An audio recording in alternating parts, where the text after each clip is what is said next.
Bueno, siendo puntuales, vamos a dar inicio a este webinar en la tarde de hoy.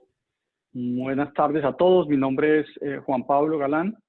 Estoy a cargo de Credit Corp Capital en Colombia y en la tarde de hoy quiero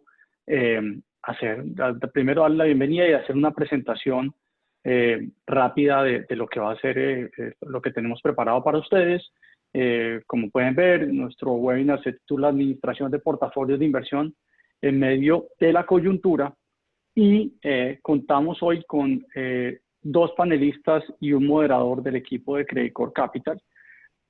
Por un lado, vamos a tener de moderador a Héctor Juliao, Executive Director de Banca Corporativa de Colombia y Chile. Héctor es administrador de empresas del CESA, tiene también una especialización en finanzas corporativas de la misma universidad y una maestría de la Universidad de Deusto en España. Cuenta con 21 años de experiencia en nuestro sistema financiero. Klaus Kampfe, que ha estado en varios de nuestros pasados webinars y les va a dar la visión más global de este tema. Es director de Portfolio Solutions en Credit Corp Capital Asset Management. Klaus es ingeniero civil y matemático de la Universidad de Chile.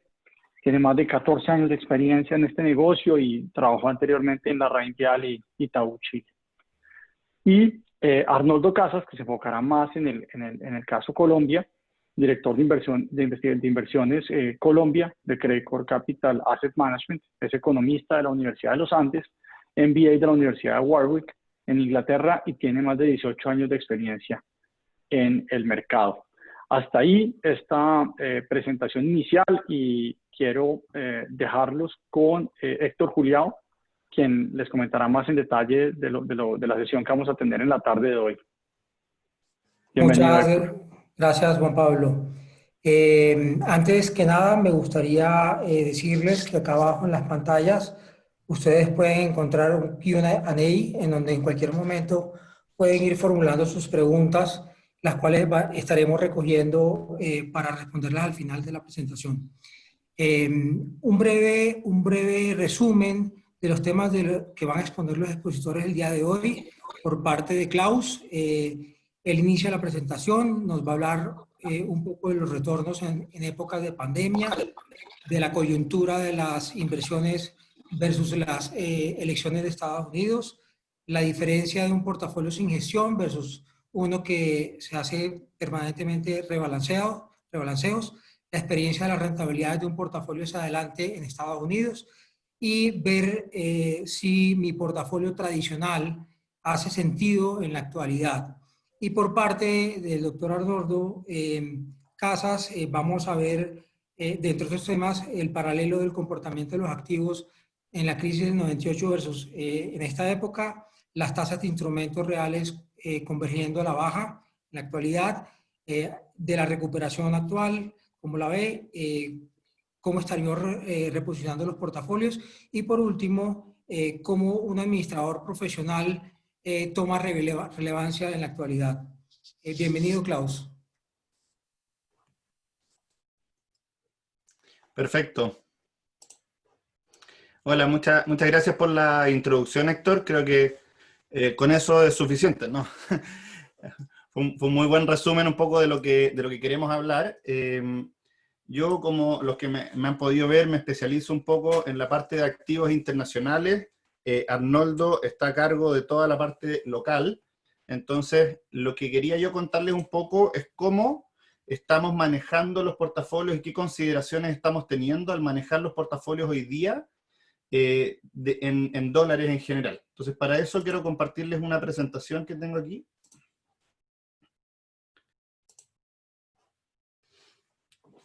Héctor, ¿se alcanza a ver la presentación? Correcto. Ya está. Perfecto. Bueno, de nuevo, muchas gracias por estar aquí. Esta presentación le pusimos manejo de portafolio en pandemia y finalmente lo que vemos es cómo las herramientas de portafolio han ido evolucionando y cómo algunas herramientas que normalmente usábamos hoy día ya no podemos usarlas y algunas herramientas tienen que ir surgiendo para reemplazarlas. como contexto general, quería contarles un poco lo que estamos viendo en términos de pandemia. O sea, hemos visto como todo el mundo ha tenido que cambiar sus hábitos y resguardarse en esta pandemia del coronavirus. Este es como un screenshot general de qué es lo que está pasando en el mundo. Es una visión a través del dashboard, ¿cierto? De la pantalla que nos muestra Johns Hopkins, la Universidad de Johns Hopkins, que permite de alguna forma resumir todo lo que está pasando. Y lo primero que podemos ver es que ya tenemos 27 millones de personas contagiadas. Esto está repartido a nivel mundial, es realmente una pandemia. No hay ningún punto en el mundo que se ha quedado libre de coronavirus, algunos lugares con más, algunos con menos, ¿cierto? Acá podemos ver cómo Latinoamérica ha ido ganando espacio entre los top 10. No es muy buena noticia, pero es algo que ha estado pasando este último tiempo y creemos que de alguna forma, en la medida que vaya pasando el invierno, esto va a ir quedando atrás. Por desgracia, tenemos que lamentar ya cercano a 1 millón de personas en el mundo. Es una pena lo que ha estado pasando, pero sí hemos visto cómo se ha venido controlando la mortalidad.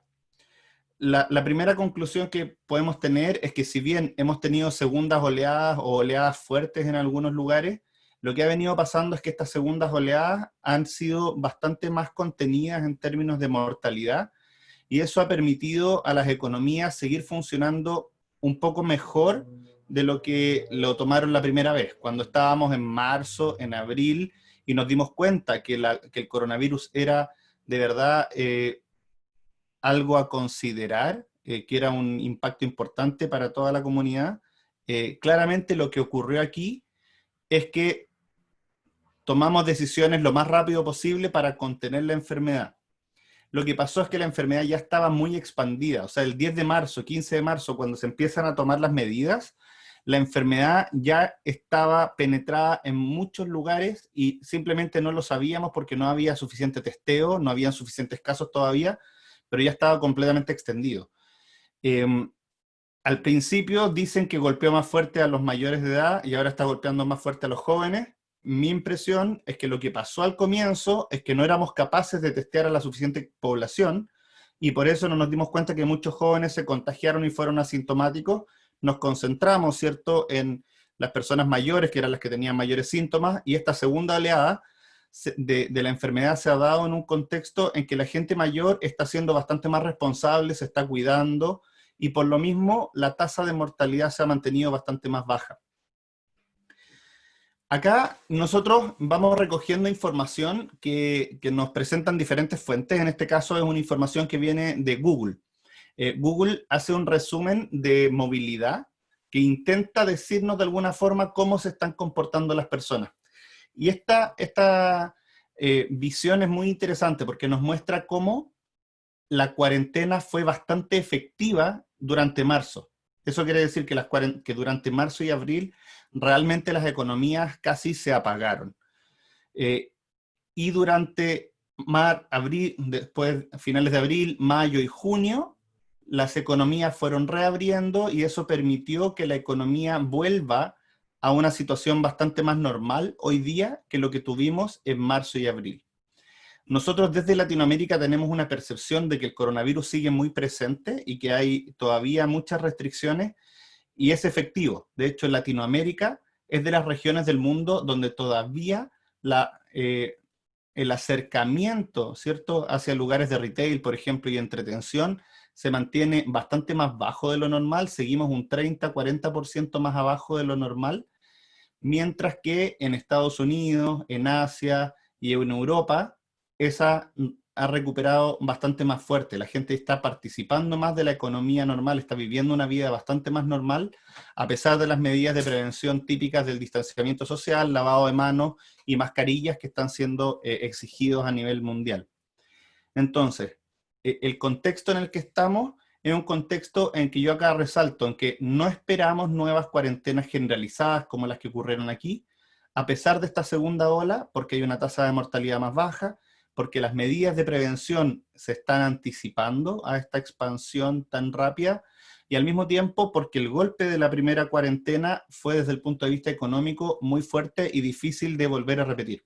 Entonces la economía, si bien no va a volver a la normalidad, probablemente hasta mitades del próximo año, en términos como de una apertura completa. Sí estamos viendo como cuarentenas generalizadas no se deberían volver a repetir a nivel mundial. Sí, algunos países, algunos sectores particulares.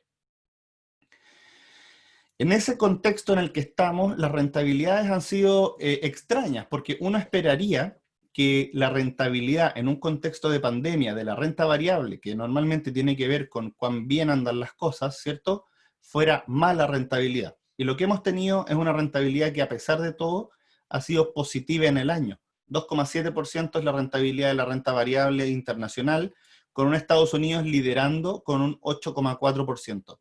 Aquí es muy relevante como Estados Unidos ha sido el que ha defendido mejor el valor, el que ha recuperado más rápido, principalmente por su sesgo muy marcado en acciones tecnológicas. Y al mismo tiempo que tenemos buena rentabilidad en renta variable, tenemos una rentabilidad extraordinaria en renta fija. Podemos ver los bonos del Tesoro a 10 años están rentando 8,6% en el año, después de un año que rentaron 7%.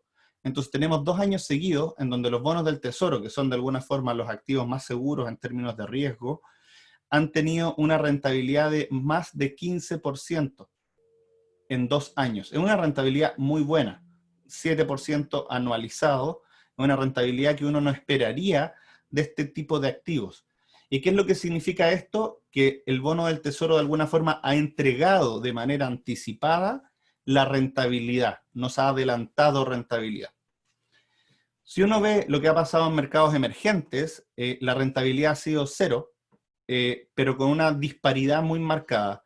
Asia emergente con un 10% de rentabilidad positiva y Latinoamérica y EMEA con rentabilidades negativas, siendo Latinoamérica la región con rentabilidades más golpeadas, principalmente por una devaluación de sus monedas muy marcada. Hay que pensar que en Asia emergente, aunque sean países más chicos o intermedios, normalmente no tienen monedas que son tan flexibles como las monedas que tenemos en Latinoamérica, que han agarrado el golpe de esta pandemia muy rápido.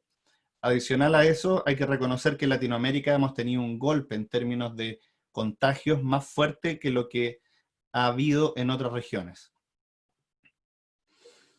Pero cuando vemos esta rentabilidad, hay que separarla en diferentes partes. Y lo que quiero hacer con ustedes de alguna forma es diseccionar lo que pasó en esta pandemia, porque este 3% positivo no es un 3% positivo que fue un poquito todos los días, sino que al principio, a comienzo de año, tuvimos una muy buena rentabilidad, enero, febrero, y después, marzo y abril fueron rentabilidades muy malas, con caídas de más de 20%, y después recuperaciones muy rápidas. Entonces, aquí es donde quiero mostrarle que hay etapas que tienen que ver con el coronavirus, tienen que ver con las utilidades, pero tienen que ver con otros factores que yo creo son hoy día los que más determinan el movimiento de los precios, y por lo mismo creemos que hay que ajustar la forma de trabajar en el portafolio, la forma de tomar decisiones, hay que ajustarla, ¿cierto?, para poder dar cuenta de este nuevo escenario. Este es un escenario claramente asociado a mucha liquidez, en donde la renta variable tiene rentabilidad positiva y la renta fija tiene rentabilidad positiva. Estas dos cosas con rentabilidad positiva no son normales. Al mismo tiempo, el oro, que es un activo de refugio, y el cobre, que es el mejor indicador de la actividad en China, también, los dos con rentabilidad positiva. Son cosas que se contraponen. Normalmente no debería pasar que los dos tuvieran rentabilidades positivas. El petróleo, yo sé que para ustedes es muy relevante. Colombia vive muy de cerca el precio del petróleo. Tiene una dinámica que no tiene que ver solo con el coronavirus. El coronavirus es un factor, pero además estamos viviendo algunas discusiones y quiebres, ¿cierto?, dentro de la OPEP, que están haciendo que el precio se vuelva más bajo y más cercano al costo marginal de producir el petróleo actualmente, que está cercano a los 38, 40 dólares el barril, que es donde está el precio hoy día. Cuando hacemos esta disección, lo que quiero resaltar es que durante la pandemia el mercado ha tenido diferentes etapas, marcadas principalmente por la liquidez y la volatilidad. creemos que estas variables seguirán siendo más importantes que las utilidades del año 2020, más importantes que cuánto van a ser las utilidades de las compañías internacionales el año 2020, es la liquidez disponible y la volatilidad disponible. Y les voy a contar por qué. La primera etapa que nosotros identificamos fue entre el 23 de enero y el 23 de febrero, en donde la bolsa china cae, pero el resto del mundo se mantiene e incluso sigue subiendo. Después tenemos una etapa entre el 20 de febrero y el 9 de marzo, en donde empezamos a descubrir que la pandemia es real, ¿cierto? Y termina con esta cuarentena que comienza en Italia. Y aquí es donde viene la etapa más interesante. Entre el 9 de marzo y el 19 de marzo, la forma en que se comporta el mercado no tiene relación con lo que normalmente se comporta en la historia. Y esto les voy a explicar más adelante, que es una situación en la que los actores del mercado en general se vieron con la pregunta de cómo pago mis necesidades del fin del día o del fin de la semana. Los fondos mutuos tuvieron rescates, los bancos tenían llamados de márgenes, los hedge funds tenían también llamados de márgenes que cumplir, y finalmente el mercado se volvió muy ilíquido, y el horizonte de inversión, cuando uno piensa, uno siempre cuando atiende a un cliente lo primero que trabaja es cuál es el horizonte de inversión. El horizonte de inversión puede ser 1 año, pueden ser 2 años, pueden ser 6 meses, a veces son 10 años el horizonte de inversión, 50 años cuando hay una jubilación a veces, pero en este caso el mercado se empezó a comportar como que el horizonte de inversión era entre un día y una semana, y no era capaz el mercado de ver más allá que eso, y eso generó mucha volatilidad y cambió la dinámica del mercado, y fue así cuando entre el 19 y el 20 de marzo, llega el salvataje de la Fed que inunda el mercado con dinero. Y dice, ok, acá hay un pequeño incendio, y inundó el incendio. Entonces, no solo apagó el incendio, sino que dejó una cantidad de liquidez disponible adicional, y eso ha permitido que el mercado hoy día ya piense en el largo plazo, no se quede con este horizonte de 2 a 3 años, sino que pueda mirar, o sea, con este horizonte de un día a una semana, sino que pueda mirar ya más a mediano plazo. Lo que pasó de ahí hacia adelante es que el mercado rebotó rápido, pero el mundo real todavía sigue sufriendo, todavía seguimos en una recesión, todavía seguimos con desempleo alto, pero existe esta disociación entre lo que llamamos Wall Street, que es el mercado financiero, y el Main Street, que es el mundo real. Y lo que vemos aquí es que la pregunta que se están haciendo todos es ¿qué hago con tanta caja disponible rentando cero? Y fue así como llegó esta rotación entre el 18 de mayo y el 2 de septiembre, que empezó a generar mayor rentabilidad, y ahora les dejo este signo de interrogación. Como yo les contaba, la liquidez ha sido clave en cambiar el horizonte de inversión del mercado y que le permita mirar a mayor plazo, pero la volatilidad también es relevante. ¿Y por qué?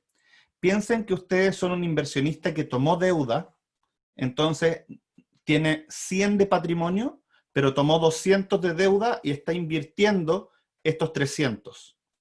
Entonces, en un periodo normal, en que la volatilidad es 10, yo tengo 10 por 3 veces, que es mi apalancamiento, ¿cierto? Tengo una posible pérdida de 30%. Pero es en este periodo que la volatilidad medida por este índice VIX llegó a 50. Entonces pasó de 10 a 50, y las personas que estaban invertidas de manera apalancada, ¿cierto?, endeudada, lo que pasó es que esta posible pérdida ya no era 10% por 3 veces, que es mi apalancamiento, sino que ahora es esta volatilidad de 50 por 3 veces mi apalancamiento. Y eso me lleva a una posible pérdida del 150%, y probablemente una pérdida de 150% no es aceptable por el equipo de riesgo o por el inversionista, y tiene que salir a liquidar posiciones independiente del precio. Y esto es un factor muy relevante de cómo se está comportando el mercado hoy día. El mercado tiene una dinámica de opciones en Estados Unidos, una dinámica de hedge funds que están invirtiendo de manera apalancada, que de alguna forma funcionan como efecto incrementador, como un círculo vicioso en el momento en que el mercado está cayendo. Quiero mostrarles esta dinámica con 3 gráficos a continuación. El primer gráfico tiene que ver con una relación entre el S&P y el VIX. Entonces tenemos como el S&P, esta línea blanca, ¿cierto?, nos muestra una subida adicional a comienzo de año y después la caída. La primera etapa que yo les contaba es esta de aquí, donde el mercado cae y después vuelve a subir y alcanza máximos históricos de nuevo, ¿cierto? El máximo histórico se había alcanzado un poco después del 14 de febrero, y es simpático, porque ya la pandemia estaba expandida probablemente en todo el mundo, solo que no nos habíamos dado cuenta. Era China solamente el que estaba golpeado. El mercado cae, y lo más interesante es que acá, desde el 9 de marzo, el momento en que el VIX corta 50, se genera una reaceleración de la caída, y esta reaceleración de la caída dura entre el 9 de marzo y el 19 de marzo. En el momento en que la Fed, el 19-20 de marzo, sale a salvar y apagar este incendio con una cantidad de liquidez que son equivalente a 4 trillones de dólares, es más o menos 20% del PIB de Estados Unidos que llegó, ¡pum!, en dólares a salvar esta situación, ha hecho que la bolsa vuelva a alcanzar máximos históricos superando lo que fue febrero. Esto se dio en un contexto en que esta volatilidad también fue bajando y fue permitiendo que los inversionistas pudieran volver a tomar su nivel de riesgo normal y no tuvieran que ver disminuido el nivel de riesgo porque esta volatilidad estaba tan alta. Ahora que la volatilidad comenzó a subir, también se produjo una corrección en el mercado. El oro también es un indicador muy interesante para entender la dinámica de liquidez que ocurrió durante marzo. ¿Por qué? Porque en un contexto negativo como el que estamos viviendo, lo normal es que el oro gane valor. ¿Por qué? Porque es un activo de refugio, entonces muchos dicen, ok, voy a vender acciones, voy a vender bonos y voy a comprar oro. Y la verdad, si uno lo ve punta a punta, desde el comienzo del año hasta ahora, eso se ha dado. El oro tiene una rentabilidad de más de 30%. Pero vemos aquí este periodo extraño que justo entre el 9 de marzo y el 19 de marzo, este periodo que está aquí, en que el oro, en vez de seguir ganando valor, perdió valor. Y eso es reflejo de que se acabó la liquidez en el mundo. Entonces no había suficiente dinero disponible en ese momento, porque todos estaban tratando de acumular caja para ver cómo soportaban estos meses de cuarentena. Y algunos incluso salieron a vender su oro para poder tener algo de dinero disponible. Entonces, este momento, yo creo que este indicador, esta caída del precio del oro, es lo que nos refleja cómo la liquidez fue la que empujó hacia abajo el mercado desde este punto a este punto. En realidad el S&P a lo mejor nunca debería haber caído de 2.900, 2.800 puntos, porque no hacía sentido una caída adicional considerando que era solamente un trimestre el que iba a ser muy malo.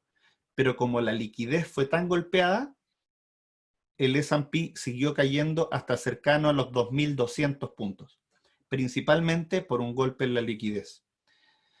Y para poder confirmar esto y ver que no es una dinámica solamente del precio del oro, tenemos este movimiento que es la subida de las tasas de interés de los bonos a 10 años al mismo tiempo. ¿Por qué? Porque los que no tenían dinero salieron a regalar, a vender a un precio más bajo estos bonos, y eso hizo subir la tasa.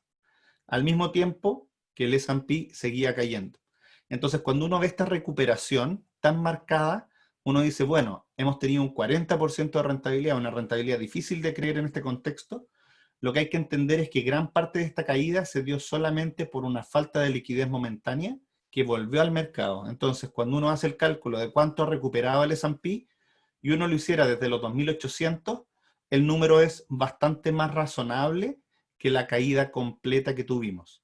Y es por eso que yo les digo, la liquidez y el riesgo son factores claves en el movimiento de los precios hoy en día. Incluso en el índice más líquido del mundo, que es el índice de acciones grandes de Estados Unidos. ¿Qué podemos hacer con esto? Lo primero y más importante es la disciplina.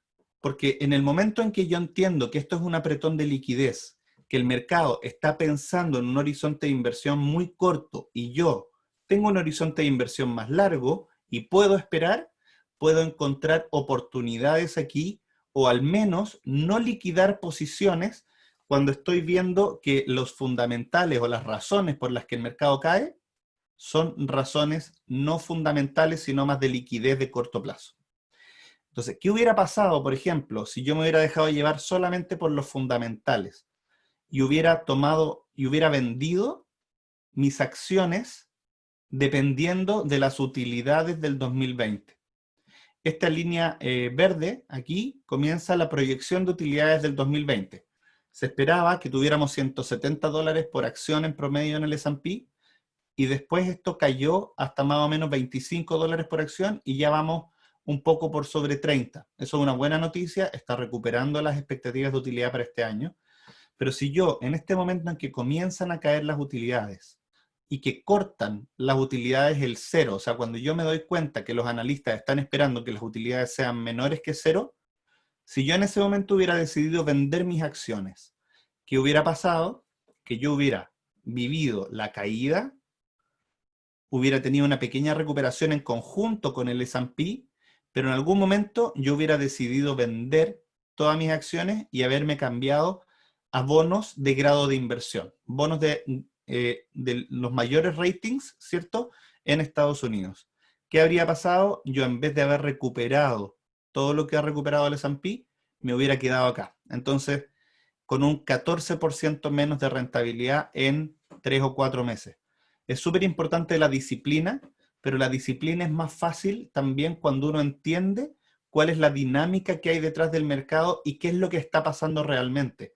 Cuando estábamos acá, en los webinars que tuvimos en ese momento, yo les decía, si ustedes tienen un horizonte de inversión a 2 años, a 3 años, yo no sé exactamente si esto va a bajar, va a subir transitoriamente, pero sí veíamos mucho valor a 2 o 3 años que no lo podían ver todos los inversionistas que no tenían ese horizonte de inversión más largo. ¿Cuáles son la principal explicación entonces de esta subida tan fuerte? Y la principal explicación viene de los fuertes estímulos del gobierno y de los bancos centrales que han generado la recuperación más rápida de la historia. La verdad, nunca habíamos tenido una recuperación tan rápida, pero probablemente porque esta caída también fue exacerbada por un problema de liquidez que se solucionó rápido. Entonces, los estímulos monetarios y fiscales fueron claves en la recuperación del S&P. Pero también es importante entender que este S&P tiene un 98% de sus acciones son bonos de grado de inversión, investment grade, de alta calidad. Entonces, en el momento en que la Fed también inundó la economía con liquidez, le permitió a esas compañías tomar deuda y suficiente deuda para vivir 2 o 3 años más. Entonces, bajó la probabilidad de quiebra de las acciones del S&P. Esto hizo también que bajaran las tasas de interés, las tasas de descuento se fueron al piso, ¿cierto? La volatilidad fue a la baja, como les mostraba al comienzo.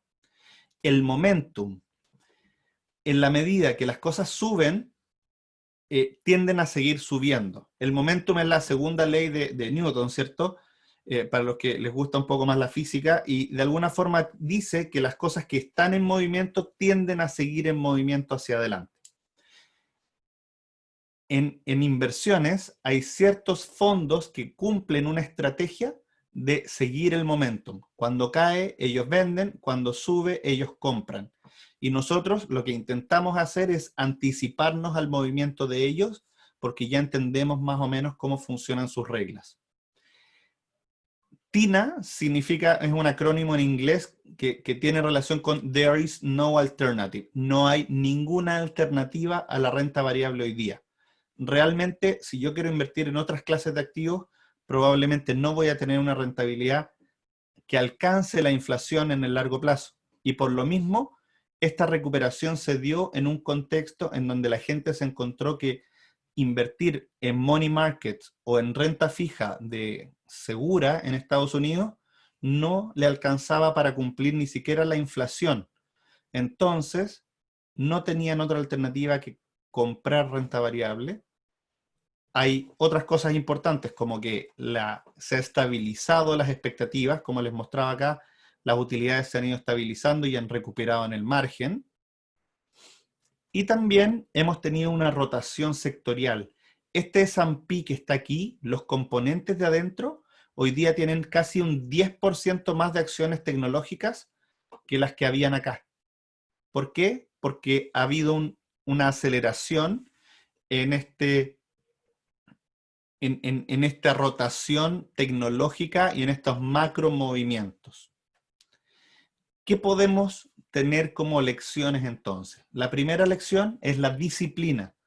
Tener una disciplina y entender lo que está pasando e invertir a largo plazo nos permite no quedarnos atrás en el mercado.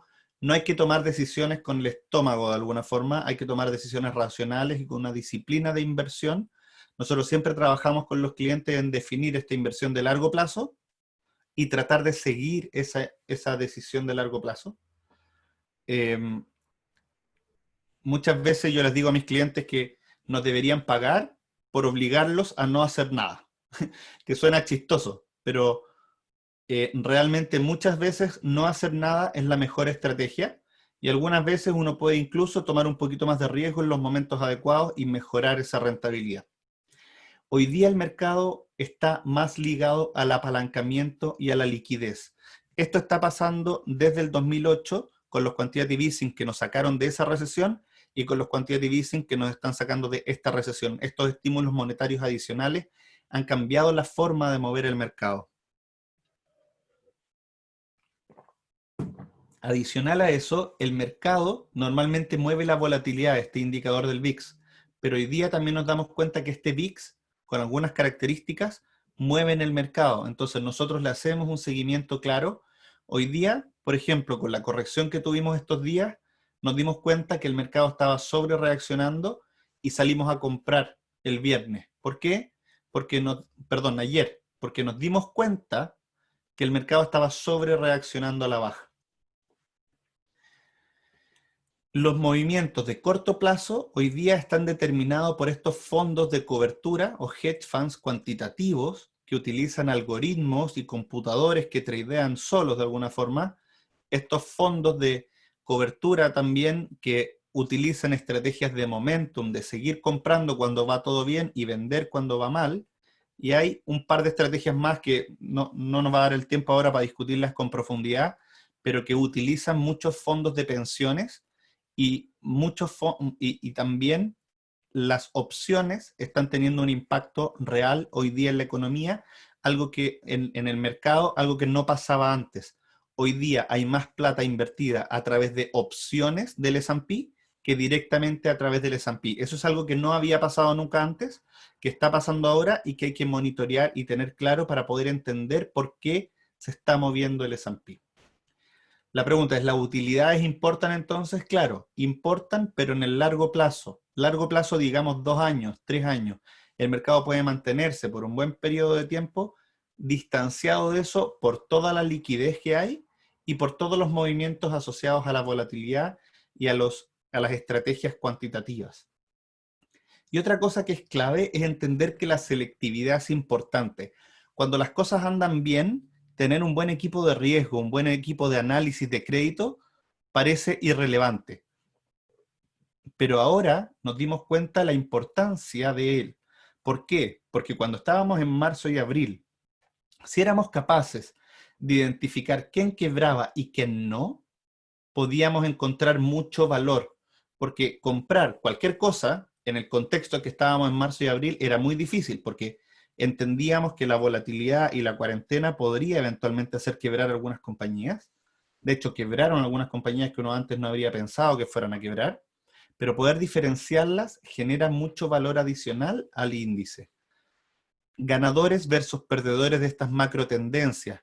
Las empresas más tecnológicas han ido consolidando su crecimiento y también el hecho de poder sobreponderar tecnología, por ejemplo, en un momento y después bajarlo, o volver a sobreponderar tendencias en salud, creemos que permiten tener una mejor rentabilidad en el mediano plazo.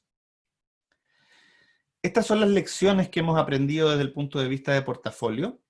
Pero hay una mirada hacia adelante en la que quiero tomarme estos últimos 5 minutos. Y creo que es muy relevante porque los portafolios con los que llegamos a la pandemia, y si no hemos movido nuestro portafolio, los portafolios que tenemos hoy día, en general probablemente han tenido una buena rentabilidad. Si no hicimos nada durante este año, probablemente la rentabilidad en promedio no ha sido mala. Pero la rentabilidad hacia adelante, si uno está muy concentrado en portafolios que históricamente funcionaron bien, a lo mejor hoy día no van a funcionar tan bien en los próximos 10 años. Y es así que me permitía hacer un cálculo de retorno esperado para los próximos 10 años, que realmente es un análisis que no nos asegura la rentabilidad, pero es nuestro mejor número. O sea, cuando tratamos de hacer nuestro mejor esfuerzo de pensar cuál va a ser la rentabilidad en los próximos 10 años de los activos, esta es la rentabilidad esperada, mientras que esta de acá es la rentabilidad que tuvimos los últimos 30 años. Entonces podemos ver cómo a diferentes niveles de riesgo, la rentabilidad esperada ha venido bajando. Ha bajado la rentabilidad esperada en las acciones desarrolladas, en los bonos del tesoro y también en las tasas libres de riesgo. Una tasa libre de riesgo hoy día paga del orden de entre 0 y 0,25 en dólares anual, ¿sí? De hecho, si uno va a euros, la tasa libre de riesgo paga negativo, menos 0,2%. Adicional a eso, uno antes invertía en bonos del Tesoro de Estados Unidos y tenía en los últimos 30 años una rentabilidad incluso por sobre el 5%, con una inflación que en promedio la Fed apunta a que sea el 2%. Entonces me daba un 3% de rentabilidad nominal, ¿cierto? O sea, real, por sobre la inflación. Y un portafolio que era 50% bonos del Tesoro y 50% acciones desarrolladas o de Estados Unidos, me da una rentabilidad interesante de más o menos 7,5%, con un 5,5% por sobre la inflación.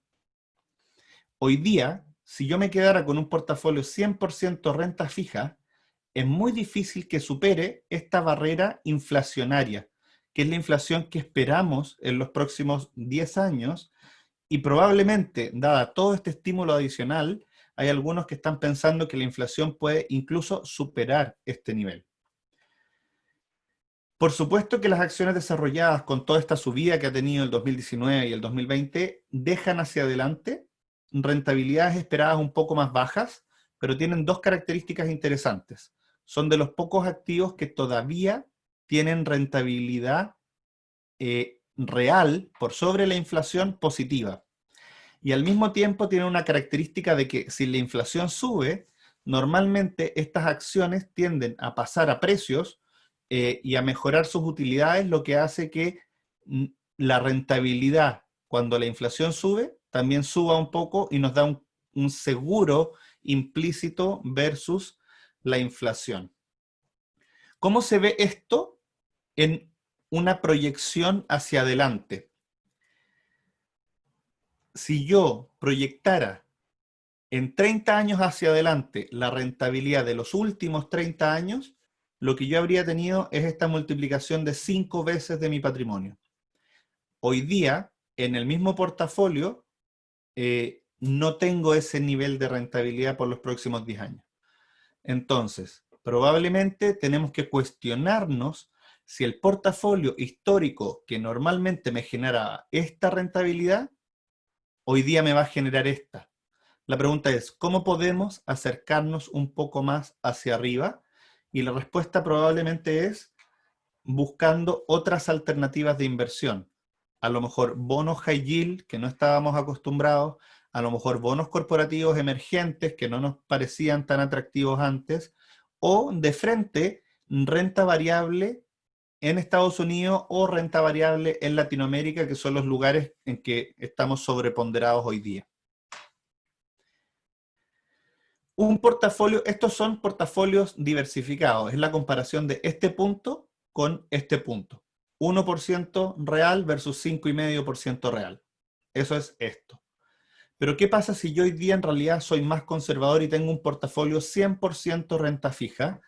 Lo que ocurre es que la realidad es la siguiente, que antes tener un portafolio 100% renta fija igual hacía que mi patrimonio en 30 años casi superara el doble, casi fuera 2,5% del patrimonio con el que yo inicié. En términos reales, hoy día, en términos reales, la expectativa de un portafolio 100% renta fija, que tenga bonos del tesoro, bonos de grado de inversión principalmente, es sin retirar patrimonio. Esto es sin retirar patrimonio y disminuyendo mi capacidad de compra, porque la expectativa de rentabilidad versus la inflación es negativa, que es un poco lo que vemos acá. Los bonos del tesoro tienen una tasa negativa después de ajustarlo por inflación.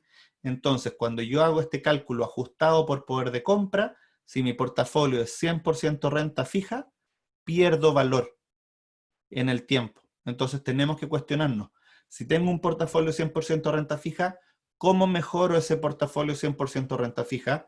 O cómo le agrego algunos componentes adicionales que me permitan estar mejor.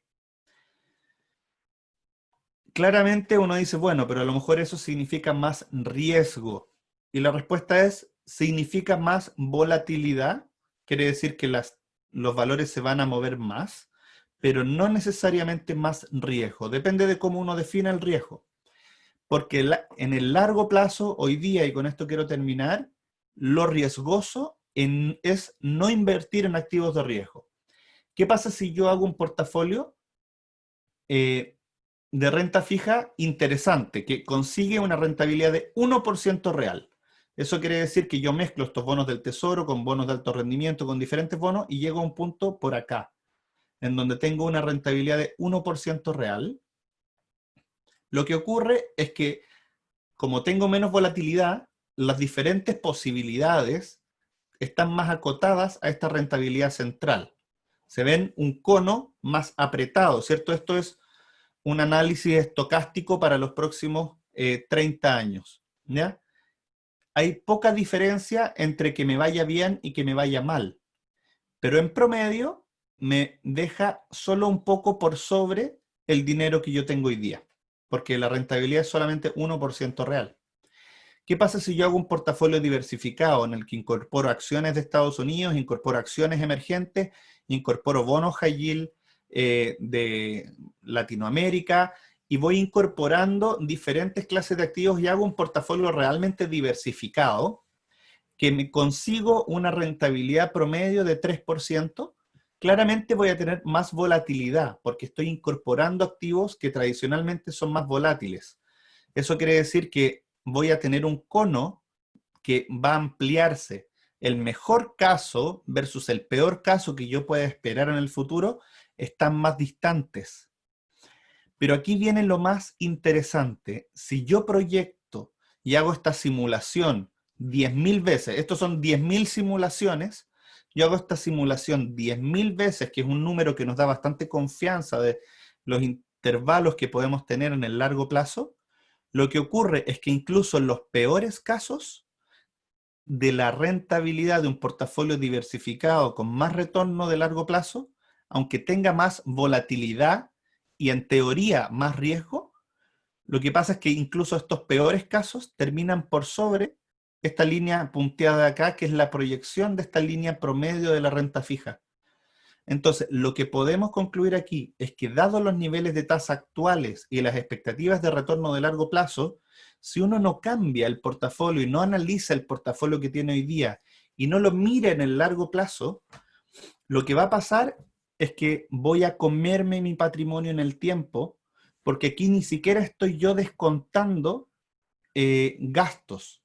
Nosotros nos toca asesorar a muchos endowments, fundaciones, universidades, y finalmente lo que trabajamos con ellos es decir, ok, hagamos esta misma simulación, pero vayamos analizando cómo ustedes gastan, qué gastan, cómo gastan, y ponemos estas simulaciones y vemos cuál es la probabilidad de que el patrimonio alcance a mantenerse en el tiempo. Cuando yo hago esa simulación hoy día con mis clientes de endowments o de portafolios de largo plazo, lo que consigo es que un portafolio de renta fija, cuando yo voy retirando en el tiempo, va perdiendo valor. De hecho, si yo retiro más de 1% al año, probablemente en dólares, voy a perder valor.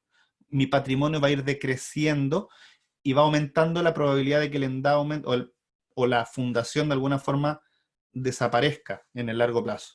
Mientras que hoy día, invirtiendo en más riesgo, que es algo que normalmente nos preocupa, ¿cierto?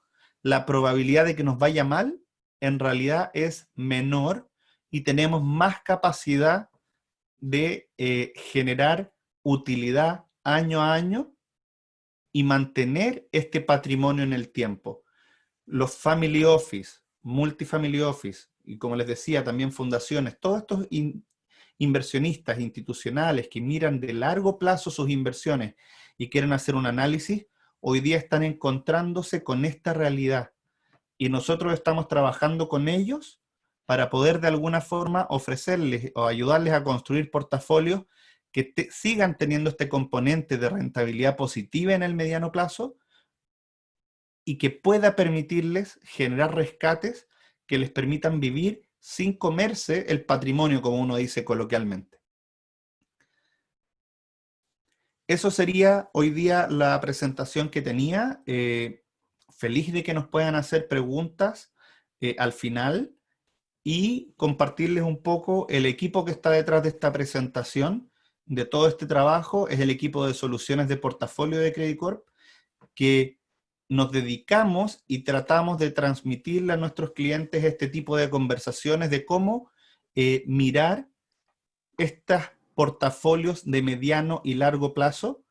Adicionalmente a eso, nosotros hacemos ajustes de coyuntura. Como les decía, ayer estábamos comprando renta variable porque esperábamos un rebote como lo que está pasando hoy día, después de todos los análisis de volatilidad y de razones de por qué el mercado estaba cayendo.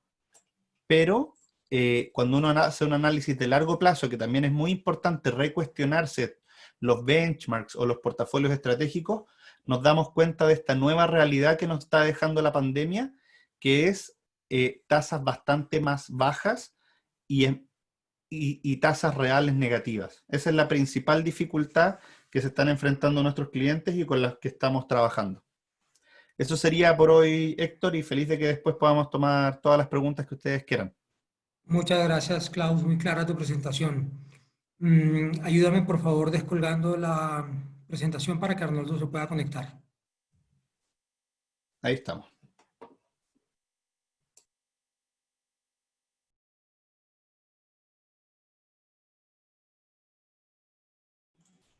Perfecto. Avísenme cuando ya se vea la presentación. Ya se ve. Perfecto. Listo. Héctor, tú dirás cuando arranquemos. Sí, de una, por favor. Perfecto. Bueno, muchas gracias a todos. Veo muchos nombres conocidos en este webinar. Yo quería iniciar esta presentación a partir, digamos, un poco de la visión que nos compartió Klaus, muy completa sobre los desafíos globales que tenemos. Queríamos iniciar con esta lámina y es una imagen, pero refleja o condensa en buena medida el desafío que tenemos nosotros como administradores de portafolio y como estrategas de inversión. Y si bien hoy en día estamos enfrentando una coyuntura que parece ser nueva, esta imagen es la que vemos nosotros todos los años, ¿cierto? Lo que vemos es un camino nublado, siempre hay desafíos, siempre hay incertidumbre y detrás de eso siempre hay riesgos. Muchas veces lo que se cree que vemos es esa carretera recta donde podemos interpretar fácilmente qué es lo que viene hacia adelante, pero es el mundo en el que convivimos.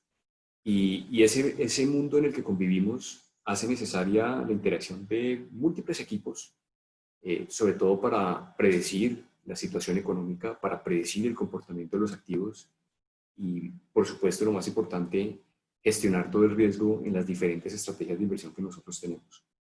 Para esta presentación queremos compartirles un poco algunos de los lentes que tenemos en este momento y algunas de las preocupaciones y de las cosas que nos generan un desafío en esta coyuntura y que, con suerte, si logramos contribuir durante estos minutos, poder ver un poquito más la carretera como lo vemos en la segunda imagen que ustedes ven en esta lámina. ¿Qué ideas centrales queremos nosotros dejar de esta presentación? Yo creo que son 5 puntos básicos que quisiera que todos nos lleváramos. El primero, que tiene mucho que ver con los aprendizajes que hemos tenido recientemente después de todo lo que los eventos del 2020, es que el riesgo es integral. Hay riesgos de crédito, riesgos de mercado, riesgos de liquidez. Y, por supuesto, en esta coyuntura, que también hay choques estructurales que nos afectan la demanda. Yo creo que a veces perdemos eso en consideración y algo que es perfectamente, no previsible, pero sí entendible, como lo que nos ocurrió con el tema del virus.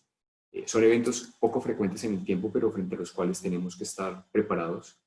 Y no hay que perder de vista que a la hora de distribuir un portafolio y de gestionar inversiones, pues el riesgo es completo. A veces nos asustamos mucho con el riesgo de mercado, pero por detrás de estos riesgos hay muchos otros que deben ser gestionados y que no deben perderse, digamos, de las consideraciones en la asignación de portafolio.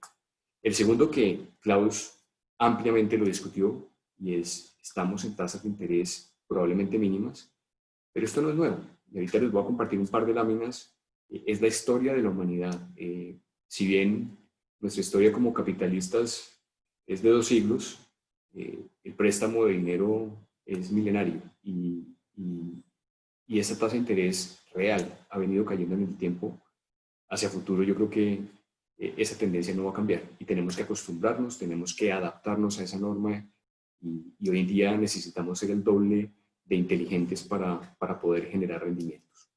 El tercero, que hay un estímulo monetario y una enorme confianza en los bancos centrales, pero esa capacidad multiplicatoria que tiene la liquidez en la economía se ha venido perdiendo y eso sí nos trasnocha un poco más y se los vamos a compartir también.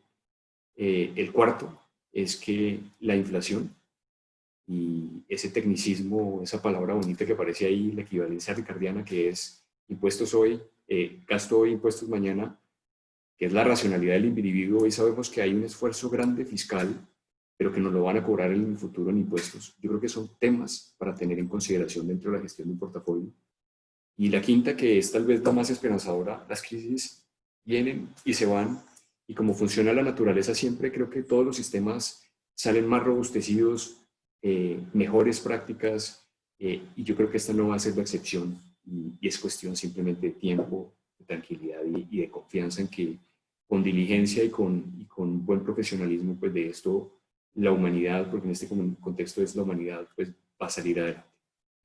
Esta primera gráfica, y si bien he venido siendo un poco optimista, yo creo que esta primera gráfica condensa buena parte del mensaje de la presentación, y es que cuando uno mira el PIB colombiano en la historia, de lo que tenemos, digamos, series recientes y confiables, las crisis más fuertes que hemos tenido en los últimos tiempos, pues lucen como una caricatura frente a lo que estamos viviendo hoy en día con relación al tema del COVID. Esa caída que ustedes ven en la última parte de la serie refleja la dificultad que tenemos nosotros en torno a la decisión de inversión, en torno a la predictibilidad o el pronóstico de las diferentes variables. Y durante la presentación vamos a hacer un paralelo entre lo que fue la crisis de finales de los 90 y lo que estamos viviendo hoy. Yo creo que hay algunas similitudes, hay comportamientos de los activos y con suerte creo que todos nos vamos a llevar la idea de que aquí hay esperanza y seguramente lo que estaremos viendo en los próximos meses serán oportunidades que pueden contribuir, digamos, a una mejor asignación del portafolio. Esa frase que está arriba es solamente para mencionar un término muy popular en la medicina que es la iatrogenia, y es que todo tiene daño colateral, ¿no? Todas las políticas que se están adoptando en este momento para atenuar los impactos de la pandemia, pues siempre tienen un efecto secundario. El médico siempre en su práctica tiene el riesgo de generar un efecto involuntario, secundario sobre el paciente, y yo creo que esta no va a ser la excepción. Y en ese impacto secundario o ese impacto colateral o daño colateral, yo creo que siempre aparecen las oportunidades de inversión que vayamos a tener más adelante. Entonces, mensaje fundamental, aquí va a haber oportunidades, pero este es un animal un poquito más complejo que lo que veníamos nosotros acostumbrados. Esa crisis de los 90 que ustedes ven ahí, que fue una crisis sobre los mercados emergentes, propiciada por incrementos en las tasas de interés en Estados Unidos, pues a la luz, digamos, de una serie que está además en escala logarítmica para hacer comparables, digamos, esas variaciones, yo creo que luce como una pequeña caricatura de lo que, frente a lo que estamos viviendo hoy. Y eso tiene desafíos naturalmente para nosotros como gestores de inversión, como en nuestro papel, digamos, fiduciario, como administradores de portafolio y la responsabilidad natural que tenemos en la administración de toda esta crisis. Entonces, no lo desconocemos, no lo queremos minimizar, pero también queremos ser muy sinceros en las oportunidades que tenemos, en esa visión que tenemos del mercado, que es lo que queremos compartir a lo largo de la presentación. Con quienes he tenido la fortuna, digamos, de partir y discutir estos temas, y Klaus ya ha venido hablando bastante de esto, yo creo que hay 4 puntos centrales que hoy en día nos trasnochan y también nos deleitan a todos los que hacemos inversiones y a los que de alguna manera nos gusta mucho el análisis económico, y es 4 núcleos que ustedes ven ahí: la liquidez local y global, el riesgo de crédito, el alfabeto del cual hablan todos los medios de comunicación de la recuperación y el choque probablemente estructural de la demanda en torno a los hábitos que tienen hoy en día los consumidores. Las 4 variables en conjunto yo creo que marcan las pautas para el posicionamiento de un portafolio. Este año, estoy hablando del 2020, ha sido tal vez uno de los mejores años en la historia del mercado de capitales colombiano. Contrario a cualquier tipo de juicio o de pronóstico que hubiera podido uno tener de cara al COVID, el incremento en la liquidez, la reducción agresiva en las tasas de interés ha redundado en unos beneficios significativos para el mercado de capitales. Otra es la historia para la economía real, que de verdad tiene mucho que ver con los 3 factores que ustedes ven abajo, y es el impacto fuerte que han tenido los negocios pequeños, el impacto en liquidez, la dinámica de las ventas de las compañías. Y ha habido un divorcio, al igual que como ha pasado en todo el mundo, entre lo que es la economía financiera y lo que es la economía real. Y ahorita vamos a ver un poquito de qué se trata esto, qué podemos esperar, pero por ahora decirles que en el corto plazo no vemos ninguna amenaza sobre la liquidez. Yo creo que lo que ha venido pasando y el accionar que ha tenido el Banco Central no va a desaparecer de aquí a final de año. No va a desaparecer seguramente durante el 2021. Pero estos otros riesgos que están puestos abajo de pronto sí empiezan a cobrar algo más de relevancia. Empieza a cobrar relevancia el riesgo de crédito soberano, empieza a cobrar relevancia el comportamiento de los activos que tiene el sistema financiero y sobre todo los instrumentos de deuda. Y son temas que nosotros, como administradores de portafolio, y ustedes, obviamente, la responsabilidad que tienen también en sus respectivas, bien sea en sus compañías o en sus finanzas personales, pues son cosas que uno no puede dejar de lado. Y la invitación, por supuesto, es aquí a capturar las oportunidades que existen, pero a ser responsable del riesgo de crédito que es tan relevante en esta coyuntura. Les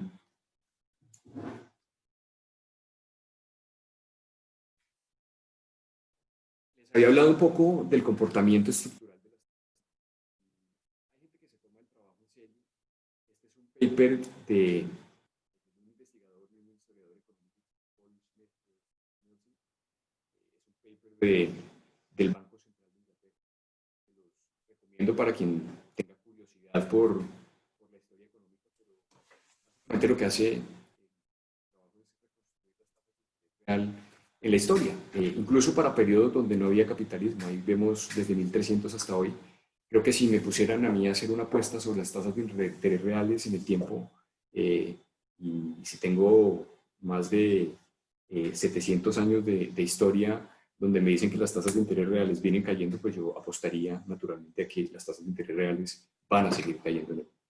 Paradójicamente, el periodo capitalista que viene desde el siglo XIX hasta hoy ha sido el periodo más volátil en términos de las tasas de interés reales, y yo creo que eso no va a cambiar. Y ustedes ven ahí 2 momentos en la historia, uno en 1906 más o menos, y el otro después en 1946, donde tuvimos periodos de inflación inmensos y rentabilidades reales muy, muy negativas, propiciadas obviamente por conflictos, la Primera y la Segunda Guerra Mundial. Pero esto es solamente para decir que en el largo plazo todo el mundo tiene la razón, ¿no? Quien hubiera dicho que las tasas de interés iban a estar al -10, acertó. Quien hubiera dicho que las tasas de interés iban a estar al 8% también acertó. La volatilidad va a seguir estando presente y es un factor que tenemos que convivir con él, pero un poco el mensaje de esta gráfica es las rentabilidades y los rendimientos negativos reales, que todo el mundo sabe cómo se calculan, pero realmente nadie sabe qué es la tasa de interés real, si eso se relaciona con el crecimiento, si la realidad es que el factor determinante de las tasas de interés reales termina siendo la inflación. Y uno de los riesgos más grandes que tenemos hacia adelante está justamente relacionado con esa incapacidad que ha tenido la economía mundial para generar inflación. Y si hay algo que cubrir en el largo plazo, es justamente ese factor de riesgo. Entonces, esta lámina nos ayuda un poco para... Les decía la política monetaria, y si digamos en tecnicismos, separarse las cajas de análisis. Hay una ecuación que tenemos la relación que existe entre la cantidad de dinero, los precios y igual la inflación, la Y el crecimiento, la M la cantidad de dinero y esa B que es la velocidad de dinero en el tiempo, la velocidad del dinero.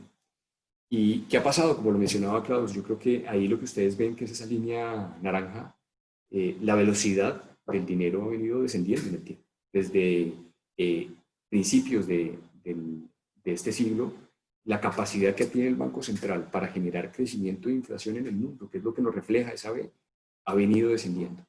Y lo que quiere decir esto es que cada vez se necesita más dinero para poder generar algo de inflación o poder generar algo de crecimiento. Las otras dos gráficas que ustedes ven ahí es una paradoja que sí lo trasnocha uno, y es la suma de todas las utilidades corporativas en Estados Unidos, es decir, todas las utilidades que producen los negocios, y la otra es las utilidades por acción. Y si ustedes se dan cuenta, una de las cosas más significativas que se ve en esta gráfica es que hemos incrementado la cantidad de dinero. La cantidad de dinero tiene cada vez menos efectos para impactar las utilidades reales del grueso de la economía, pero las utilidades por acción crecieron. Y esto se produce sobre todo en el efecto de las políticas de Donald Trump, y ese efecto que tuvieron las compañías al recomprar sus acciones. En el agregado, la economía ha tenido mucha dificultad para generar mayores beneficios económicos. La realidad es que cuando uno lo mira dentro de la estadística de la utilidad por acción, que es el efecto de tener un patrimonio distribuido entre un menor número de acciones, pues se observa como si las utilidades hubieran crecido, pero la torta de utilidades ha sido más pequeña y eso se relaciona también con el PIB. Y esto, para no redundar en el tema, lo que nos refleja es que en el mundo desarrollado, los bancos centrales tienen poca capacidad. Y si me pusieran a hacer una apuesta a mí con relación a la coyuntura que tenemos, si bien hemos tenido un comportamiento muy bueno de los activos, el impacto real sobre el crecimiento, a la luz de estas gráficas, a la luz de lo que ha sido la historia, también pensaría uno que va a ser bastante bajo. Pero no todo es malo, ¿no? Eso es el mundo desarrollado. En Colombia parece que hay más esperanza. Cuando uno entra y mira exactamente lo mismo para el caso colombiano, la velocidad del dinero también viene creciendo, es decir, que el estímulo monetario que hace el Banco Central para reactivar la economía, pues ha perdido efecto, pero todavía el impacto todavía es superior a 1, que es lo que ve uno, digamos, en ese eje Y que ustedes ven ahí con la línea naranja, y a diferencia de lo que viene pasando en Estados Unidos, las utilidades de las compañías en Colombia sí han tenido un comportamiento que es creciente. Entonces, aquí hay un poquito más de esperanza frente al mundo desarrollado, y estos son cosas que podemos utilizar nosotros también en nuestro beneficio. Otro punto que quería resaltar antes de entrar a compartirles el core, digamos, de esta presentación es que, como lo mencionaba Klaus, nosotros llevamos en Latinoamérica unos buenos años de desempeño por debajo de lo que ha sido el comportamiento de otros mercados, sobre todo los emergentes. Y es que Latinoamérica es el proveedor, digamos, de las materias primas del mundo. Y este paper también, que os invito para quien tenga curiosidad, es un paper del Banco Central de Canadá, habla de los macrociclos que tienen las materias primas en el mundo y de la duración de esos macrociclos. Y solamente para que nos llevemos el mensaje, este último ciclo que inició con la apertura de China duró el macrociclo alcista sobre los precios de las materias primas, hablando de metales, energía y nuestra enorme dependencia sobre el tema energético, duró 16 años subiendo. Y lo que se observa en ese mismo documento es que los ciclos descendentes se demoran aproximadamente y en promedio unos de 14 a 17 años. Entonces, el desafío para Latinoamérica no es menor y el desafío para Colombia en torno a reactivar nuestra economía y tener una pujanza como la que tuvimos en la primera década de este siglo, pues de pronto tenemos que esperar un par de años, unos 3, unos 4 años, y con este tema de la pandemia también. Pero los activos están ofreciendo oportunidades. Y el mensaje que hace Klaus en su intervención es la visión de largo plazo. Es muy importante esa visión de largo plazo porque a veces uno toma decisiones equivocadas por sesgarse por la volatilidad. Tal vez lo que sí hay que tener es una adecuada gestión del riesgo. Pero ese posicionamiento y sobre todo esta coyuntura está ofreciendo beneficios y oportunidades que vamos a ver un poquitico más adelante. Entonces, esta lámina solamente para decirles, estamos en esa fase de contracción de las materias primas, pero en una fase terminal y a veces 3, 4 años parecen mucho, pero si nos vamos hacia atrás, la última década, creo que hemos estado hablando de lo mismo durante un buen tiempo. Entonces, el tiempo pasa más rápido de lo que uno se imagina y yo creo que las oportunidades también se van así de rápido como pasa ese tiempo. ¿Qué ha venido pasando? Y Klaus lo mencionó, en Colombia 60 billones de pesos de impresión en liquidez, eso fue el estímulo que hizo el gobierno. 17% de crecimiento en M3, que era algo que nunca habíamos visto en Colombia, a través de diferentes mecanismos. Reducción de tasas de interés, compra directa de activos, compra de TES, operaciones en el mercado cambiario, toda el abanico de posibilidades que tuvo un banco central, todo eso lo vimos. Una contracción del PIB acumulada del 15%, y ahí más o menos en esa ecuación que ustedes vieron, si yo me devuelvo hacia atrás, en ese multiplicador del dinero, esa ecuación funciona perfectamente como está.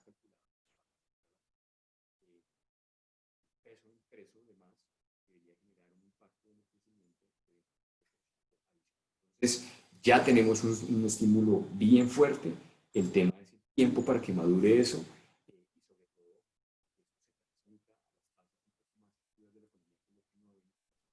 Arnoldo, se te ¿Sí? está cortando un poquito. Me avisan. No sé si ahí ya se oye mejor, pero entonces, bueno, recapitulando un poco, Ya mejor, gracias. voy a hablar un poquito más despacio y voy a tratar también de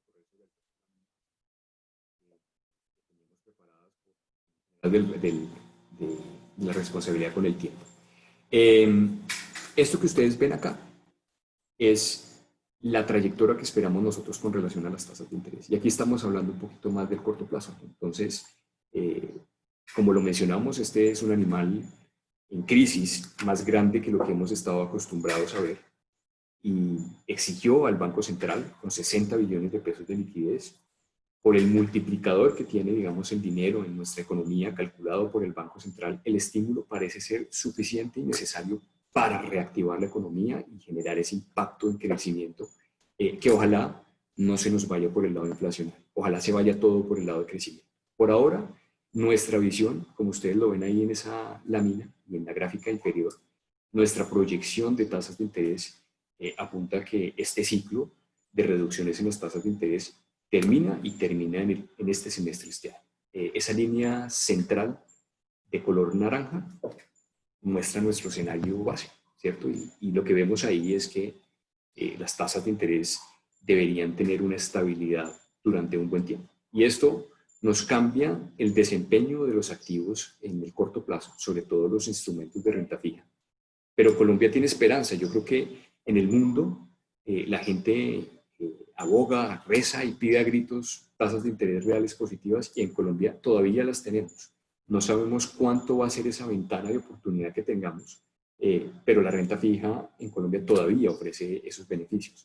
El problema que tenemos hoy en día es que en la parte más corta de la curva, la inflación y el rendimiento real va a estar en cero. Y si lo vemos, nuestras proyecciones también apuntan a que para el año 2022 esa normalización de la tasa de interés debería ser que la tasa de interés de referencia convergiera a tasas del 3%. Y eso marca una pauta de cómo está formado hoy en día la curva de rendimientos. Y cuando ahorita lo veremos más adelante, si quisiéramos hacer, digamos, una asignación de portafolio y entender un poquito qué va a pasar, tal vez la esperanza acá es que en la parte corta no vamos a tener mucha sorpresa ni mucho rendimiento. Y esto no es para los productos Credit Corp, es para el mercado en agregado. Las tasas de interés pasivas de la economía están abajo, van a estar abajo. Esto es un animal más grande, necesitamos estímulo monetario y el tema es de paciencia un poquito en el tiempo. Ustedes lo verán en sus cuentas de ahorro. Los bancos estamos frente a una contracción del crédito en la cual el banco percibe riesgo, no presta, y el inversionista y el consumidor, si la equivalencia ricardiana existe, todos esperamos que haya impuestos en el futuro, vemos el panorama un poquito nublado y no hay demanda de crédito. Mientras que eso pase, esos 60 billones de pesos que están impresos en la economía están circulando en el mercado monetario, están en el aparato financiero y por supuesto pues van a seguir generando tasas de interés un poco bajas para los instrumentos de renta fija, que era algo frente a los cuales los inversionistas colombianos pues no estábamos acostumbrados. Esta no es una nueva norma, les acabo de decir, yo creo que la historia muestra que las tasas de interés vienen en descenso. Es algo que tenemos simplemente que gestionar y acostumbrar. Esta lámina que ustedes ven ahí es lo que tiene el Banco Central en su cabeza, es lo que tenemos todos en la cabeza. La tasa de interés de intervención impacta una serie de tasas en la economía y tal vez concentrémonos para no desviarnos en las últimas dos gráficas que están puestas ahí, que es el banco cree y todos creemos que cuando bajamos las tasas de interés impactamos esos tres componentes, la tasa interbancaria, la DTF y los TES, ¿cierto? Y la gráfica que ustedes ven al lado derecho es cómo se ha transmitido esa política monetaria. Entonces, la TPM se recortó en el 53%. La IBR recibió todo el impacto de las tasas y cayó al menos 53% también. Los TES cayeron en tasa el 37% y los TES de la parte media de la curva cayeron el 22%. ¿Qué no ha pasado? ¿Y qué es lo que necesitamos que pase para que se reactive esta economía? Que las tasas activas reaccionen. El crédito ordinario ha venido cayendo la tasa en el 14%, que es pasar del 9,45 al 8,16. Las tasas de consumo estables al 19% y la tasa de usura también estable al 28%. Esta economía necesita que haya transmisión de la política hacia el lado del crédito. Mientras que eso no pase, el mensaje de parte nuestro hacia ustedes es: tenemos que acostumbrarnos un poquitico a que no vamos a tener mucha inflación, a que las tasas de interés en el mercado de capitales van a estar acotados a la baja, porque esos recursos van a estar ahí circulando y tal vez cuando haya reactivación, pues vamos a tener otro animal distinto que va a ser la inflación. No es el escenario que tenemos hoy, pero es algo que tenemos que tener en consideración. Quería, además de hablar de este tema, un paralelo entre lo que fue la crisis del 98 y lo que ha sido el comportamiento histórico. Hay muchas cosas que nos... Arnoldo, Otra vez está cortado. tal vez conviene si desactivas el video y nos concentramos en el audio. Esperemos que se oiga mejor. Me avisan si se corta. Ahora se está oyendo muy bien. Perfecto. Quería entonces hacer un poquito el paralelo entre lo que fue la crisis del 98, que ustedes vieron es un animal un poquito más pequeño, y lo que es hoy y lo que esperamos nosotros también un poco que sea el comportamiento y la dinámica de los activos. La lámina que ustedes ven acá, la izquierda, esa gráfica refleja lo que ha sido el desempeño de diferentes clases de activos. El mercado de capitales nuestro es otro. En ese momento, tal vez en la década pasada no teníamos un mercado de capitales tan activo como el que tenemos hoy.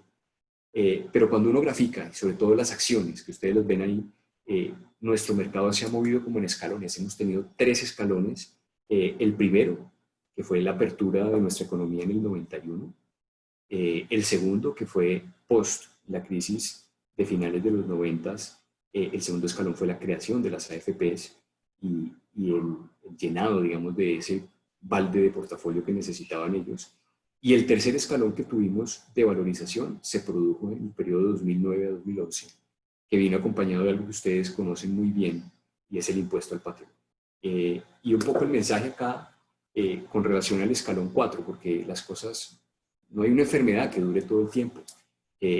Aquí vamos a tener recuperación y ese tema de la equivalencia ricardiana nos lleva mucho a pensar sobre los impuestos, los beneficios de los activos, y que naturalmente mientras que las acciones ostenten ese beneficio tributario, sabemos que cuando tengamos un periodo de recuperación vamos a tener incrementos en los impuestos y hay activos que tienen un mejor desempeño en esa coyuntura. Entonces, el escalón 4 viene acompañado de la recuperación económica, pero sobre todo de ese impacto tributario que vamos a tener nosotros y que favorece a unos activos más que a otros. Y las acciones, en ese contexto, yo creo que son un buen llamado.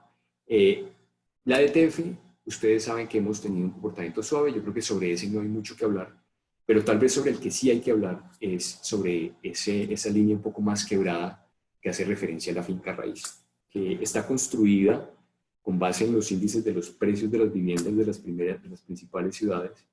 Y lo que vemos ahí es que a pesar de que en el 98 tuvimos una crisis inmobiliaria, el efecto se vio en rendimiento real, no se vio en rendimiento nominal.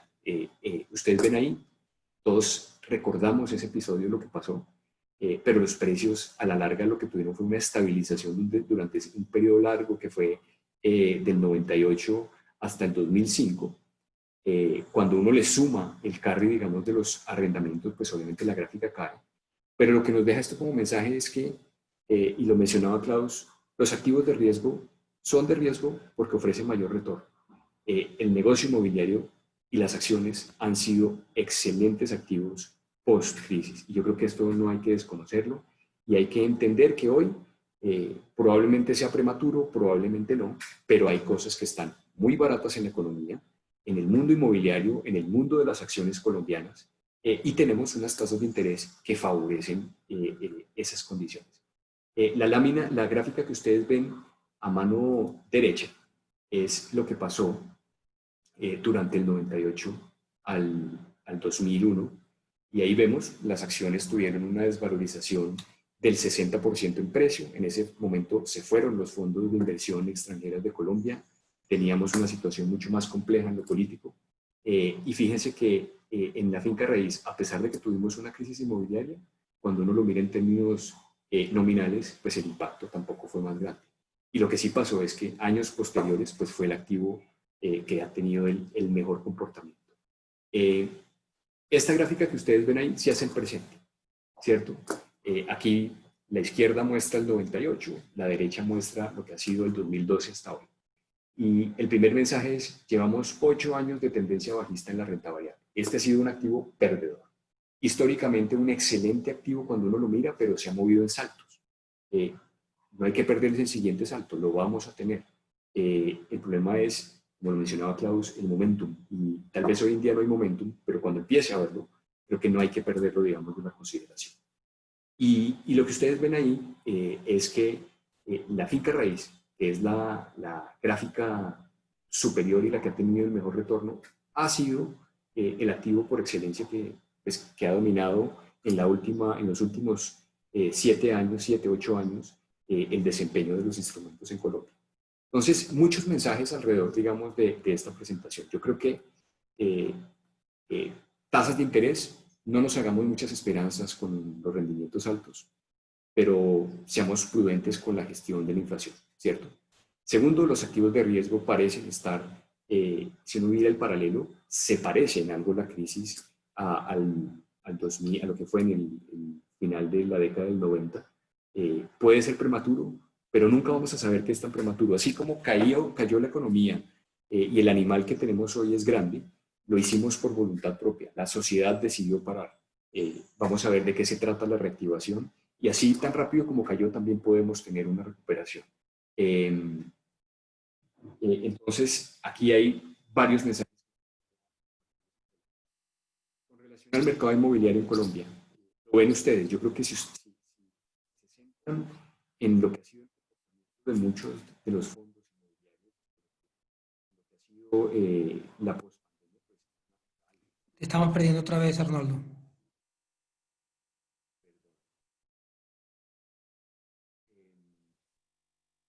No, todavía no. ¿ya se oye mejor? ¿Aló? Ahora sí. Listo, perfecto. Esta última lámina lo que muestra es, hoy en día, fíjense el periodo 98, el periodo 2001-2002, la finca raíz en términos reales sí tiene un descenso. Hoy en Colombia estamos viviendo también una situación similar. Ha habido un cambio en la cascada de los flujos futuros de los arrendamientos de muchos de los activos inmobiliarios, pero las cosas pasan y van a pasar. Muchos activos inmobiliarios hoy en día ofrecen descuentos interesantes. También yo creo que aquí vamos a tener oportunidades hacia futuro y hay la posibilidad de capturar rendimientos, no solo por la rentabilidad natural que ofrecen los arrendamientos, sino por la misma apreciación futura que vayan a tener los activos reales en un entorno de bajas tasas de interés.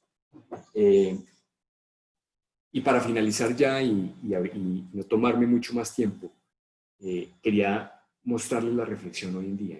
Y este es un poco otro tema que favorece también el comportamiento de los activos de riesgo. Y es que si bien hemos tenido un choque inmediato y probablemente temporal sobre las utilidades de las compañías en Colombia, la lámina inferior muestra la diferencia en el retorno entre lo que es un instrumento TES a 10 años y lo que es el inverso de la relación precio-ganancias del Colcap, que es un indicador del rendimiento.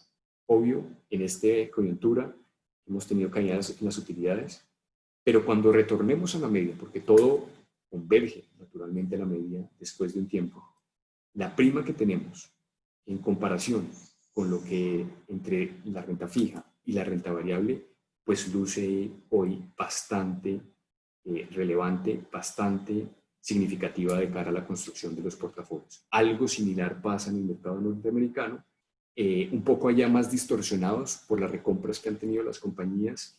En el caso colombiano es mucha más pura y mucha más certera, digamos, esa relación. Con suerte, y ya para terminar un poco, de darles muchas ideas, darían para una presentación naturalmente mucho más larga. Quería finalizar con esto. Yo creo que hoy los lentes, para ver, digamos, esa carretera más clara y más recta. Te perdimos, Arnoldo. ¿Se fue otra vez? Sí, ¿Estoy nuevamente? sí, ahora sí. Listo. Bueno, les pido excusas, pero bueno, un poquito para centrarme en las conclusiones, quería mencionarles que de cara a lo que vemos y a lo que quisiéramos ver, los lentes son esos puntos que ustedes ven ahí, que eran los puntos que queríamos tratar durante la presentación. Primero, ser respetuosos de la crisis y gestionar los riesgos como son la liquidez, el crédito, la recuperación y naturalmente los cambios en la demanda que vamos a tener. Lo segundo, que tiene que ver con las tasas de interés en mínimos. ¿Es una nueva norma? Creo que no es una nueva norma, es algo que va a estar con nosotros por mucho más tiempo y tenemos que acostumbrarnos a esta coyuntura. El estímulo monetario, hay mucha confianza en el mundo, tal vez el impacto monetario en el mundo desarrollado es cuestionable. En el caso colombiano yo creo que hay mucha más esperanza por lo que acabamos de decir. El cuarto punto tiene que ver con la recuperación, el riesgo de inflación, que hay que gestionarlo, hay que tenerlo en consideración y no perder de vista ese concepto de la equivalencia ricardiana, y es que racionalmente el gasto de hoy representa impuestos mañana, y eso cambia la cascada de pagos de los activos y hay que tenerlo en consideración también a la hora de posicionar un portafolio. Y el último que quisiera es, y creo que es evidente para todo el mundo y no sobra decirlo, las crisis vienen y así como vienen se van. No es la primera vez que vivimos esto y pues obviamente, como lo mencionó Klaus en su presentación, los activos de riesgo van a marcar la diferencia en el desempeño de los portafolios. Yo con esto termino y espero pues poder tener un espacio pues para responder cualquier inquietud que puedan tener ustedes. Muchas gracias, Arnoldo, por la presentación, muy clara y muy al lugar. Tal vez la primera pregunta se la hacemos a Klaus y es, ¿cómo consideras vamos a vivir la volatilidad en los próximos 90 días en Estados Unidos con elecciones y los portafolios? ¿Qué nos puedes decir de eso? Bueno, acabamos de sacar nuestro informe mensual también y hablamos un poco de eso, de la volatilidad de las elecciones y de cómo las elecciones están siendo importantes hoy día. Las elecciones siempre han sido un hito importante porque finalmente determinan una parte importante de lo que pasa por los siguientes 4 años. La política americana también se ha venido polarizando, entonces hoy día es bastante más diferente cuando tenemos un candidato demócrata o un candidato republicano, pero yo los invito ahí a que finalmente lo que hay que analizar no es el presidente exactamente. El presidente es una persona importante, sobre todo el hecho de que esté o no esté Trump, como que lo vuelve más relevante, pero la pregunta grande aquí es ¿quién se lleva el Senado? Si el Senado se vuelve demócrata, y eso probablemente significa que termine ganando Biden, significa que vamos a tener una oleada bastante más azul, más demócrata, y eso tiene características importantes en términos de mayor gasto fiscal, y eso ayuda a algunos sectores más como industriales, ¿cierto? O materiales. Mientras que si tenemos a un Senado republicano, ¿cierto? Y a Trump en el poder, probablemente lo que vamos a tener es a lo mejor alguna baja de impuestos, un gobierno más chico, y eso eventualmente podría significar que estas compañías grandes se potencien más. En realidad, nosotros no estamos viendo las elecciones como un riesgo material para el conjunto completo de la renta variable, sino que estamos viendo que hay algunos sectores ganadores y algunos perdedores de las elecciones.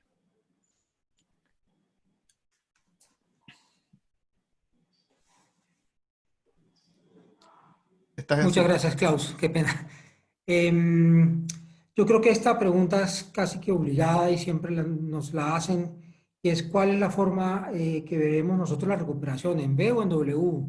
Ya. Y se la dejo a los dos. Yo creo que es una pregunta bien interesante. Déjame a mí tomar la parte internacional y Arnoldo puede comentar más en detalle la parte de Colombia. Nosotros estamos viendo que la economía mundial va a recuperar más parecido a una U o a una V, o sea, una W, ¿cierto? O W. No una B corta, porque la recuperación de actividad que se va a dar el 2021 no va a ser capaz de compensar la caída del 2020. Entonces, si uno compara, por ejemplo, la caída que va a tener Estados Unidos este año, que va a ser entre 5 y 6%, y la recuperación del próximo año, que va a ser más parecido a entre 3 y 4%, lo que tenemos es que no es una recuperación completa. Entonces, lo que estamos viendo realmente es una W, ¿cierto? Una W que va a caer el crecimiento el primero, segundo, el tercer trimestre del próximo año, pero hacia adelante estamos viendo con buenos ojos la recuperación. En realidad, lo más importante hoy día son las tendencias de mediano plazo, y ahí es donde estamos viendo bastante decisión por parte del Banco Central como de los gobiernos de apoyar las economías, y por lo mismo creemos que en general las economías van a recuperar. El que destaca, Héctor, es China. China es el único país en el mundo que realmente va a tener una forma de V, que va a tener una recuperación completa el año 2021. ¿Arnoldo quiere complementar algo? Bueno, por el lado de Colombia, sí, Héctor, gracias. Eh, Esa es la pregunta, el alfabeto de la recuperación. Yo creo que si a uno, en la práctica, digamos, si uno solamente se sienta a ver a lo que uno ve, eh, ese alfabeto apunta más a una K, ¿no? ¿K en qué sentido? En que de toda esta coyuntura va a haber unos sectores que se van a robustecer y unos sectores que definitivamente se van a ver impactados de una manera muy negativa. Entonces, yo creo que aquí va a ser difícil. Como una macro general, si uno tiene una K, pues lo más probable es que la suma y la resta de los que les va bien y los que les va mal termina siendo que la recuperación se demore un poquito más. Va a haber esa K, eso es evidente. El tiempo y el multiplicador monetario que yo mencionaba en alguna de las láminas nos da mucha esperanza. Yo creo que esta contracción del 15% que estamos teniendo nos sorprendió por lo negativo, yo creo que a todos. Vamos a ver ahorita de qué se trata la reactivación.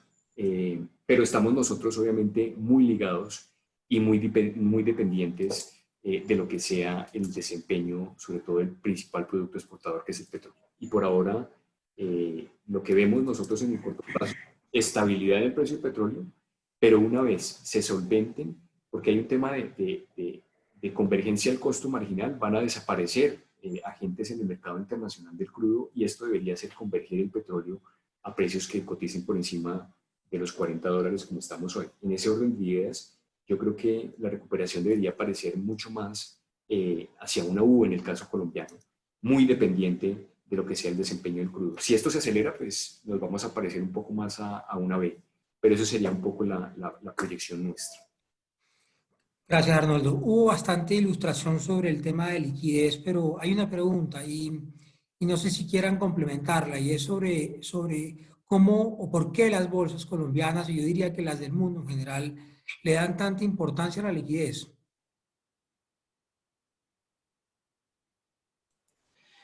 Básicamente, Héctor, lo que pasa es que cuando uno es, por ejemplo, gerente de inversiones de un fondo de pensiones grande en Estados Unidos y tiene que de alguna forma entregar o llegar a una rentabilidad de dólar más 4. Dólar más 4% ha sido como la rentabilidad como el santo grial, como que con dólar más 4% uno puede de alguna forma construir un portafolio y muchos fondos de pensiones de beneficios definidos tienen tasas asociadas al 4%. Entonces, en la medida que las tasas de interés bajan por toda esta liquidez adicional, porque bajan las tasas cortas, bajan las tasas largas, después los bonos de grado de inversión también bajan, finalmente, para poder llegar a ese 4% de rentabilidad, tengo que buscar otra clase de activo que me dé una rentabilidad adicional a tener la plata parqueada en caja. Hace 20 años, cuando yo tenía mi plata en tasas cortas, tenía una rentabilidad de dólar más 5. Hoy día ya no. Hoy día esa rentabilidad es dólar más 0 o 0,5. Entonces, finalmente, este exceso de liquidez nos está obligando a buscar otras alternativas de inversión. Es algo que estamos haciendo nosotros y que están haciendo los grandes fondos de pensiones del mundo, que están haciendo los grandes fondos soberanos del mundo, y eso genera que haya más dinero moviéndose hacia la renta variable. Y por eso a las bolsas les termina importando. No sé en Colombia si hay algo diferente, Arnoldo, pero un poco... No, yo creo que ese es el mismo fenómeno, Klaus. Muchas gracias. Un par de preguntas más y damos por terminada la sesión. ¿Ven inminente una baja de la calificación de Colombia? Y yo amplío la pregunta no solamente a Colombia, sino a Chile o a Perú. ¿Y cómo creen que esto va a impactar de alguna forma, digamos, la TRM o los mercados? Voy a responder sobre Colombia. Y todos los indicadores que tenemos hoy de riesgo de crédito apuntan a que Colombia debería perder el grado de inversión. Digamos, esa es la realidad hoy y yo creo que eso no va a ser una sorpresa para nadie. Creo que todo el mundo está esperando es cuando lo comunican o se hace el anuncio. En nuestra percepción, y nuestro pronóstico debería pasar para el primer trimestre del próximo año. La pregunta también que veo ahí es cómo va a cambiar eso la dinámica de la TRM. Entonces, hay cosas que tienen efecto coyuntural y cosas que tienen un efecto permanente. Obviamente, la noticia cuando se comunique va a generar volatilidad. Estructuralmente, yo creo que las tasas de interés de Colombia en el exterior ya tienen en algo incorporados esa prima de riesgo que debería tener un país que va a tener una calificación W. Entonces, macroeconómicamente, hoy día ya la plata nos cuesta lo mismo. La pregunta más adelante es qué tanto apetito en el mundo va a existir por un país como Colombia, W, si es que el volumen de recursos cambia, si ese flujo de capitales hacia Colombia tiene o una reversión o se reduce, debería impactar el tipo de cambio al alza. Lo que pasa es que lo que le está ocurriendo a Colombia le está pasando a muchos países del mundo emergente al mismo tiempo. Entonces, si fuera un tema inherente a lo que es la macroeconomía colombiana, creo que eso sería un problema. Pero cuando nos está pasando a todos y estamos en un entorno de muy bajas tasas de interés, la captura de retorno o la búsqueda de rentabilidad, como lo mencionaba Klaus, creo que puede aminorar el impacto que eso pueda tener en el tipo de cambio. La respuesta es muchas de esas cosas. Esto no va a ser nada nuevo. No debería tener un impacto tan grande en el tipo de cambio. Muchas gracias, Arnoldo. Última pregunta, también creo que puede ser para Arnoldo. Hoy día estamos viviendo un momento de alta volatilidad mundial. La pregunta concreta es, ¿le recomendarías a una persona jubilada el mercado de renta variable? Pues por principio, no, ¿cierto? Digamos que una persona jubilada, y yo creo que aquí vienen más otras preguntas. Si se depende del capital, creo que pues lo más probable y lo más seguro pues obviamente es tener otro tipo de activos que dé un flujo de caja un poquito más predecible. La renta variable está barata, pero los rendimientos provienen en su gran mayoría de la valorización de las inversiones. Entonces, no es el activo apropiado. Yo creo que puede haber un balance y una participación que le aporten beneficios a ese, digamos, paquete de retiro y de cascada, pero no es el activo más apropiado. Yo creo que tal vez mi recomendación sería buscar, más bien capturar oportunidades en activos que ofrecen retornos un poquito más predecibles. Y en ese contexto yo creo que, por ejemplo, los fondos inmobiliarios incluso también la renta fija pueden cumplir con ese beneficio de una mejor manera. Muchas gracias. Bueno, damos por terminado el webinar. Muchas gracias a todos los participantes por estar presentes. Estamos en Credit Corp Capital a la orden para servirles en lo que necesiten. Que estén muy bien. Hasta luego.